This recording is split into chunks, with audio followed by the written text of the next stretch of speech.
అప్పుడప్పుడు కొన్ని పుస్తకాలు వస్తాయి, మనల్ని అవి ఎప్పుడూ వెంటాడతాయి. చరిత్ర గమనాన్ని చూపుతాయి, దారిని విశాలం చేస్తాయి. అదేవిధంగా సంఘర్షణను కూడా మనకు తెలియజెప్తాయి.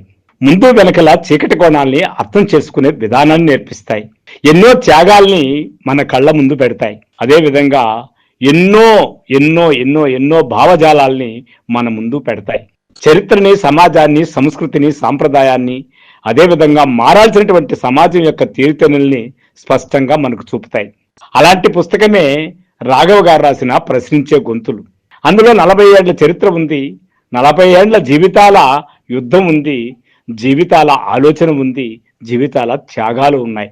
మరి వీనట్టిని మనం తెలుసుకోవడం వల్ల ఈ 40 ఏళ్ల చరిత్రే కాకుండా రాబోయే 40 ఏళ్లకి, ఇంతకుముందు 40 ఏళ్లకి దాదాపు చరిత్ర గమనాన్ని మొత్తాన్ని మనకు దారి వెడల్పు చేస్తూ చూపించేటటువంటి దిక్చూసి లాంటి ఈ పుస్తకం మనమందరం ఖచ్చితంగా చదివి తీరాల్సిందే.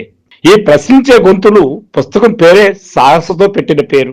30 ఏళ్ల నాటి ఇంటర్వ్యూలను భద్రపరిచి నేటి పాఠకులకు ఆనాటి పరిస్థితిని కళ్లకు కట్టినట్టు చూపించడానికి రాఘవ గారు చేసిన కృషి ప్రశంసనీయమైనది.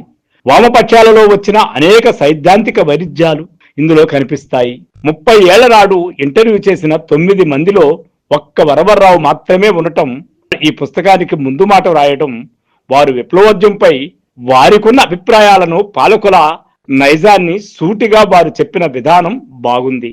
కల్లోలిత ప్రాంతాలుగా ప్రకటించిన పాలకులే ఎత్తివేయాల్సిన పరిస్థితికి ప్రజా ఉద్యమాల ప్రభావం, పాలకుల రాజకీయ అవసరాలు ఉన్నాయి అంటారు వరవర్రావు గారు.